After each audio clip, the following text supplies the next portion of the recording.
Here's a brand new to GotAUkulele, not new, but it's brought back a bit of musical nostalgia. Keep watching.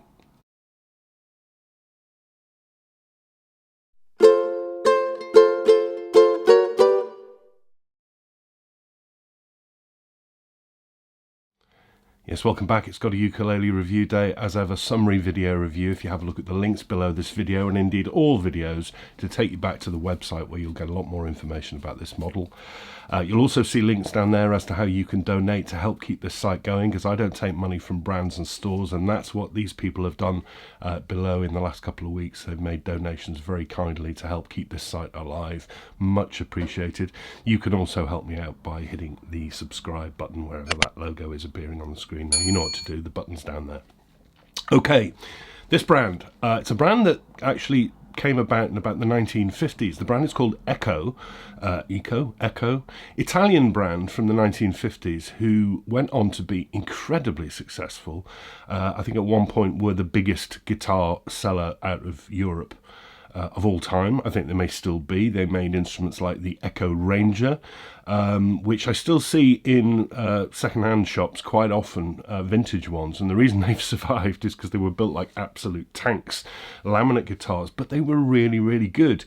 You see them in the hands of people like Jimmy Page in some old photographs. You know, they were really well revered and really nice brand. I don't know what happened to them, but I've found that Echo is still making instruments out of their Italian base. They're made in the Far East, and that they make a small range of ukuleles. This is Echo, and this is the Echo Evo Cedar Top. This one is a tenor, also available in the other scales, but this is the Cedar Top tenor by Echo. As I say, in line with their earlier guitars, this one's all laminate as well. I'll just come on to that with an observation. But a very kind of classy look. Cedar top, mahogany back and sides. Cedar top, nice straight grain. It's not the most A-grade cedar, because you've got some odd shadowing and colouring in it, but sort of stripes in it, but it's all right. And the mahogany is not particularly staggering to look at, but it's mahogany, you know, and it's all right actually. And I think this contrasts and goes together well. It's a very clean instrument. I said all laminate. The mahogany on the back, looking at the grain and matching it with the back, it's certainly laminate on the back and sides. But when I look at the top of this cedar, I can see the grain running through the edge of the sound hole, which doesn't look like a laminate sandwich. Nowhere on their website or their specs do they use the word solid, so I am not here saying that this is a solid top. But I wonder, I wonder, you never know, do you? They're not listing it as solid, so I shouldn't say it's solid, but I'm just looking at the edge of that. That really doesn't look like laminate to me. That looks like grain. I can see the grain. Okay, anyway, as I say, really sort of classy looks. The bridge is made of a strange wood that I can't remember the name of now. Have a look in the written review. It looks like rosewood, but it's not. It's a South African wood, I think, in this asymmetric style, which I really quite like. It looks a little bit unfinished. It needs a bit of oil to it, a little bit scruffy in places, but not too bad. It's a tie bar fitted with a straight topped bone saddle. The decoration, more of that dark wood around the top and the back, which suits it really well, with a bit of purfling edge to the top, and also this wooden inlay round the sound hole. All really kind of classy, nothing ostentatious, nothing over the top. I really rather like that. It's finished in a satin, which is very much open pore on the back and sides because it's mahogany, but when you finish, you don't really need to grain fill cedar. So that's sort of dead smooth on the top. Really good condition, actually. Everything's done rather nicely there. Inside, very tidy too. Notched linings, thin little braces, little wooden nameplate on the back. The neck, they specify as a kume on their website. Now, look at that. It's got this tiger stripe to it. I am sure that this is just a one-off. And it's, you know, is that maple? It's not maple. But look at that. They don't specify it being a striped neck, but that's the one that arrived with me. I think that's lovely. Tapers down to a very average 35mm nut and 27 G2A, which is normally not my thing, but pretty skinny on the back, which makes up for it an awful lot with my hands. This is how it works for me. So that's a really quite comfortable neck. There's not a lot to it there. Topped with more of that South African hardwood, which is in really good condition. for the fingerboard. There are one or two little scruffy tooling marks in it, I must say, but it's, well, yeah, you can see it there, that mark, quite irritating, nothing major, and but it's in good oiled condition. 18 frets, 14 to the body, edge bound in black. They are on the edge, they're not sharp, but cool, it's close.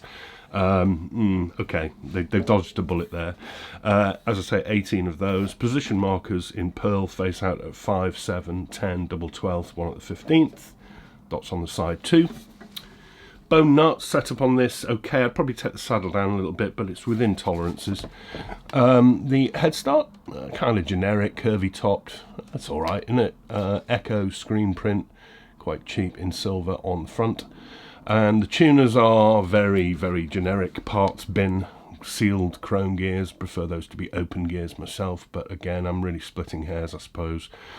And it comes with, as you can see, a keel of strings and a branded gig bag, which is very functional only. And these aren't really available in the USA, I don't think, mainly in Europe, so this one is a review for my European readers. This cost me in the UK about £140.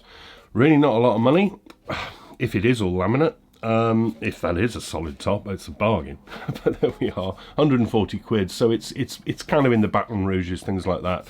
A very fair price, not a price that's going to make you fall over. I can't really find much wrong. You know, a bit of scruffiness on that bridge, bit of scruffiness on the fingerboard. Like slightly nicer tuners, to be honest, but it's a classy looking thing. And I can tell this is really thin laminate. I say often that I'll pick a well-made thin light laminate over an instrument that's been made solid for the sake of it, using thick woods. These are not thick woods. This is not heavy. This is 535 grams for a tenor, which is lightweight. It's really nicely balanced. It's super thin on the woods, meaning it's going to be nice and resonant and booming.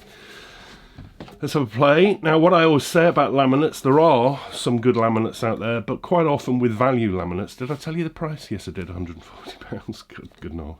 We're in a heat wave. My brain's not working.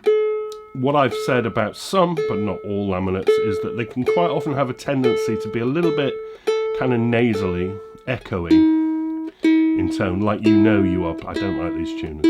That you know that you are playing a plywood box with strings on it. I'm not being too unfair on laminate. You're never going to get that solid wood tonal character from it. But let's have a see. There are some exceptions, like Baton Rouge, like Kuwait. Volume. Blimey, very, very good. Now that's not uncommon with laminates, particularly thin, lightweight laminates. Really, really good. Oh wow, really good volume. Sustain. All right, more average. I'd like a little bit more. It's a little bit staccato, but I'm immediately sensing the tone is not that echoey laminate tone. I'm not saying it's first class. I'm not trying to compare it to a Koaloa or a Canalea.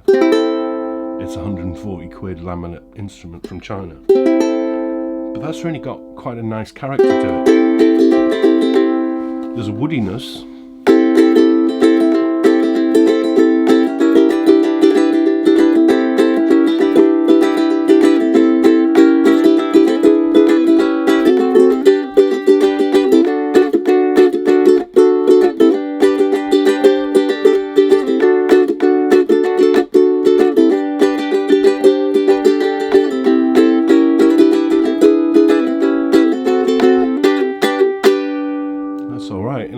That's all right.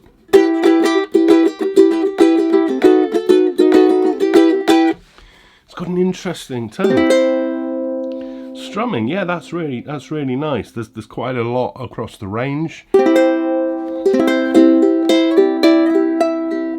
This is where the sustain's letting me down a little bit.